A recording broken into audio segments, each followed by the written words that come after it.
Assalamualaikum warahmatullahi wabarakatuh. Kembali lagi di channel Ari Kurniawan 13.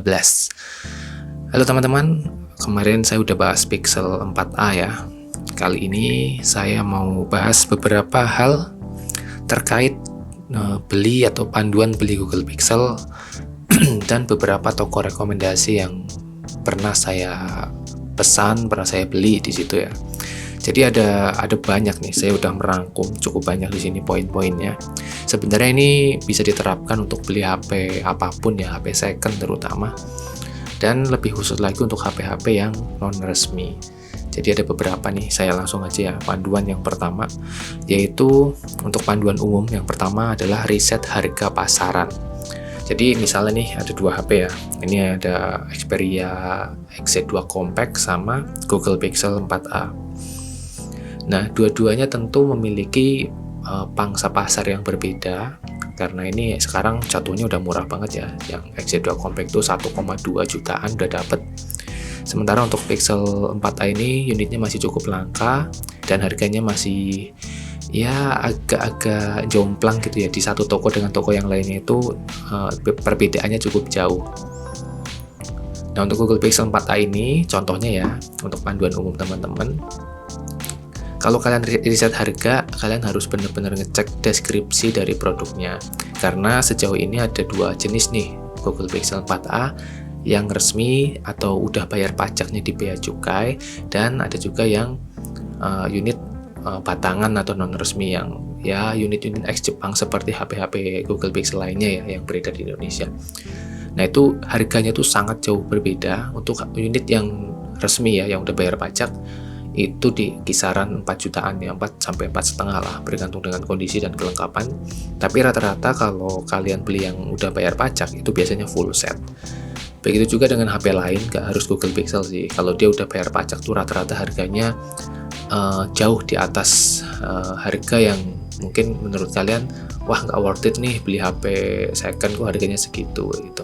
Jadi riset harga itu sangat penting. Kenapa? Supaya kalian tuh paham bahwa ada risiko di balik harga yang murah misalnya. Misalnya nih Google Pixel 4a harganya cuma 2 juta.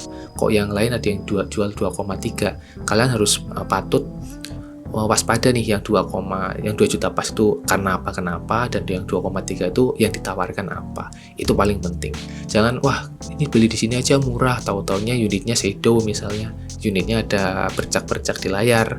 Karena gini prinsip saya, kalau kalian beli HP layar sentuh atau touchscreen, kalian akan memandang layar itu setiap hari. Jadi ketika ada pemandangan yang kurang enak, kalian akan ngerasa nyesel belinya. Itu menurut saya ya, yang saya pegang sampai saat ini. Yang kedua adalah tentukan budgetnya nih, budget maksimal, tapi jangan maksa ya. Misalnya, ini ada dua HP non resmi. Kalian tuh pengen banget beli yang ibaratnya budgetnya terbatas tetapi dapat fitur yang jauh lebih banyak. Ya solusinya kayak gini. Kalian tentukan budget misalnya untuk Xperia XZ2 Compact nih, saya cuma punya uang 1,3 juta. Nah, kalian cari tuh yang pasaran di harga segitu kan, itu kan udah dapat. Tetapi kalian jangan maksain buat beli ke HP yang seri di atasnya karena memang kalian udah mematok budgetnya di angka 1,3 juta ya. Misalnya kalian lihat ada XZ3 nih. Wah, XZ3 ternyata cuma 1,6. Berarti saya hanya perlu nambah 300.000 buat dapetin XZ3 daripada beli XZ2 Compact. Menurut saya itu sesuatu yang kurang bijak ya. Jadi kalian benar-benar harus misalnya nih masih anak sekolah, pelajar, mahasiswa yang belum punya penghasilan tetap, jangan memaksakan hal tersebut. Jika memang budgetnya di angka segitu ya kalian cari range di harga segitu supaya nggak ada penyesalannya nantinya. Dimaksimalin lah budgetnya. Lalu yang ketiga ada beli Pixel bukan untuk gaming. Jadi masih ada beberapa pertanyaan yang selalu bilang, bang, kalau Pixel 3 XL buat gaming gimana? Sebenarnya orientasi kalau orang beli Google Pixel itu bukan buat gaming, tapi yang pertama sih biasanya untuk nyari ya hasil fotonya ya, karena hasil foto Google Pixel ya cukup di atas rata-rata HP lain ya, terutama di harganya segitu. Dan selain itu juga Google Pixel cukup bagus di update softwarenya, terutama saat ini ya Pixel 4 series yang masih mendapatkan support hingga Android 13. Tidak buruk juga kalau kalian pilih Pixel 3 series karena supportnya juga sampai Android 12. Android 12 itu masih cukup baru, masih cukup fresh, meskipun secara keamanan udah nggak disupport lagi nih sama Google, nggak tiap bulannya udah nggak dapat update. Tapi kan mentok di Android 12 itu sebuah pilihan yang lebih baik kalau kalian memikirkan tentang update software ya, dibandingkan dengan Xperia XZ2 Compact yang hanya mentok di Android 10. Nah itu kan sebuah opsi untuk kalian mendapatkan sistem operasi yang lebih fresh. Nah, selain itu, beli Pixel bukan untuk gaming, yaitu tadi sekencang-kencangnya chipset yang ada di Google Pixel itu memang didesain bukan untuk gaming kompetitif ya. Kalau sekadar main Mobile Legends, have fun itu masih bisa kok, masih oke. Hanya saja memang untuk suhu panasnya, temperaturnya itu tidak seperti HP-HP lain di chipset yang sama. Misalnya nih, Snapdragon 855 di Pixel 4 dengan Snapdragon 855 di HP lain yang non-pixel, pasti akan lebih optimal buat gaming di HP non-pixel. Itu seperti itu ya. Jadi memang ya kalian harus paham dari awal. Lalu yang keempat ini menentukan seri Google Pixel yang akan dibeli. Nah, jadi Google Pixel itu kan serinya ada banyak ya. Kalian harus cek dulu nih mau beli yang mana gitu. Jadi dipastikan serinya tuh dengan budget yang kalian miliki akan dapat yang mana nih serinya. Karena untuk sampai saat ini ya update-nya Google Pixel 6 Pro, 6a itu masih 6 series lah, itu masih yang terbaru. Lalu di bawahnya ada Pixel 5 series, Pixel 4 series, dan Pixel 3 series. Di masing-masing seriesnya itu ada beberapa bagian yang menurut saya bisa menjadi pilihan. Contohnya Pixel 3. Pixel 3 itu dengan pabrikasi yang chipsetnya cukup ngebut ya, tetapi kompensasinya di baterai, yang baterainya itu cukup boros banget ya. Kalau untuk sekarang, apalagi unitnya unit yang second, itu pasti ada deal breaker di situ. Kalian harus pastikan itu sesuai dengan kebutuhan. Lalu ada Pixel 3a misalnya. Pixel 3a itu menawarkan baterai yang jauh lebih awet, tetapi dengan chipset yang tidak terlalu ngebut. Mungkin akan terkendala jika kalian memilih HP tersebut ke performanya ya. Performanya itu nggak sekencang di Pixel 3. Nah, jadi di masing-masing series Google Pixel itu ada pilihan atau opsi yang bisa kalian pilih antara mau dapat yang ngebut flagshipnya atau dapat yang lebih hemat daya. Nah, itu harus ditentukan dari awal. Jadi harus risetnya jauh lebih banyak.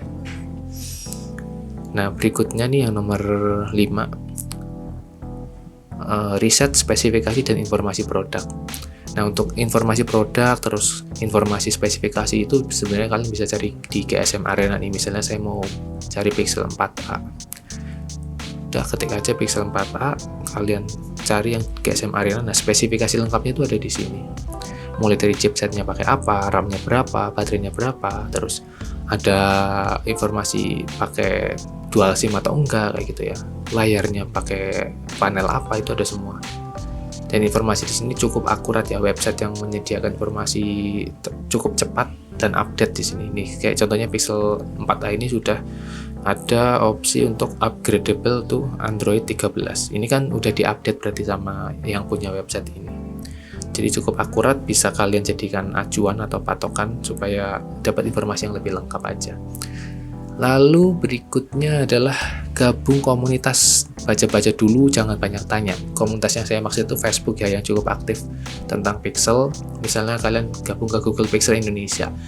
Kalian misalnya mau beli Pixel 4 nih, kalian cari-cari aja informasinya di situ. Tapi jangan terlalu banyak nanya. Biasanya untuk pemula, kalau kalian sudah paham ada puluhan ribu anggota di situ, sudah pasti ada pertanyaan-pertanyaan umum yang akan ditanyakan oleh pemula. Tempatkan kalian sebagai pemula di situ, kalian cari informasi, ada kolom pencarian di sana, ada hashtag juga. Kalian bisa cari-cari di situ, jangan males ya. Jadi yang kalau kalian nanya dan pertanyaan itu udah berkali-kali muncul, ujung-ujungnya kalian bisa di, ya namanya orang ya, pasti bisa dibully lah dengan lain. Nanti kalian malah nggak betah di situ. Jadi intinya kalian rajin cari informasi sendiri. Lalu yang berikutnya adalah menentukan jenis garansi. Nah, ini yang seperti saya sampaikan di awal ya, non resmi dan resmi. Jadi untuk kalian yang mungkin punya spend dana lebih, bisa memutuskan untuk beli Google Pixel yang resmi aja nih, karena akan lebih aman dan unitnya rata-rata itu cukup bagus. Biasanya sih unit global ya, dan full set, aksesorisnya ori semua. Biasanya gitu kalau yang resmi. Kalau yang non resmi ya kalian bisa cari di toko-toko online, itu cukup banyak. Di situ ya unitnya biasanya batangan. Nah, yang berikutnya ini yang paling penting, pahami risiko IMEI, spare part mahal, tempat servis sangat jarang. Nah, 3 hal itu ya, IMEI udah pasti menjadi hal yang cukup menakutkan sebenarnya untuk kalian user Google Pixel yang non resmi ya, yang tidak bayar pajak. Tapi itu udah menjadi resiko karena kompensasinya adalah harga. Misalnya nih Pixel 4a nih, kalau resmi itu sekitar 5 jutaan, 4 sampai 5 jutaan, dan kalau non resmi ini sekitar 2,7 sampai 3 jutaan. Itu kan kompensasinya 2 juta sendiri. Kalau ada resiko IMEI itu sudah wajar sih kalau menurut pandangan saya ya. Dan spare partnya itu cukup mahal, mulai dari baterai, layar, charger orinya, charger power delivery-nya itu cukup mahal. Lalu tempat servisnya sangat jarang. Ya bukan hampir sulit ditemukan di beberapa kota ya, kecuali di Jakarta tuh ada khusus servis Google Pixel. Dan berikutnya adalah pilih dan bandingkan 3 toko penjual Google Pixel. Nah, ini yang saya sarankan adalah kalau kalian mau beli Google Pixel, cari-cari dulu tokonya, terus kalian tentukan nih, ada filter misalnya, kalian punya 2 toko atau 3 toko rekomendasi, kalian pilih di situ, kalian baca masing-masing toko tuh punya apa kelebihannya, misalnya kasih garansi 7 hari tukar unit atau kasih garansi 3 hari, kalian banding-bandingkan tuh di situ 3 toko itu mana yang terbaik, nanti kalian pilih. Selain itu juga kalian bisa baca untuk ulasannya, terus ya mereka kan pasti punya pelanggan nih, pelanggan yang pernah beli di situ pasti ngasih ulasan. Nah, kalian baca di situ dengan baik sehingga informasi yang kalian dapatkan dari toko tersebut tuh cukup banyak dan kalian paham apa risikonya, apa yang bisa ditawarkan oleh toko, garansi IMEI-nya lah, garansi unitnya, terus apa aja unit yang nanti kalian dapatkan, apakah batangan atau sudah ada dusbox-nya. Nah, biasanya lengkap di situ. Jadi rajin-rajin aja cari toko. Nah, kalau toko-toko yang saya rekomendasikan bisa cek aja di deskripsi linknya. Kalian bisa cari di situ. Mungkin itu bukan toko yang terbaik, tetapi setidaknya di toko itu cukup ramai pembelinya, terus feedbacknya juga cukup baik. Bukan yang terbaik, memang selalu ada komplainnya di masing-masing toko. Setelah saya cek semuanya ya, banyak toko penjual Google Pixel yang ada dapat komplain di kolom komentarnya itu pasti ada, kolom ulasannya itu pasti ada. Dan itu mungkin ya dari sekian Google Pixel, misalnya ada 20 Google Pixel yang terjual, pasti ada 5 sampai 6 yang mengalami hal-hal yang mungkin kurang menyenangkan, unitnya mungkin kurang bagus dan lain-lain. Itu wajar karena ini HP second. Kalau kalian beli HP baru, kemungkinan ya komplain itu sangat minim ya, karena kondisinya sama semua. Oke, mungkin itu dulu untuk yang pertama ya. Ini panduan umum dulu karena ada banyak nih, yaitu ada nanti panduan cek Google Pixel jika beli online dan juga panduan untuk ketika mau beli offline di tokonya. Oke teman-teman, mungkin itu aja. Terima kasih sudah menonton. Wassalamualaikum warahmatullahi wabarakatuh.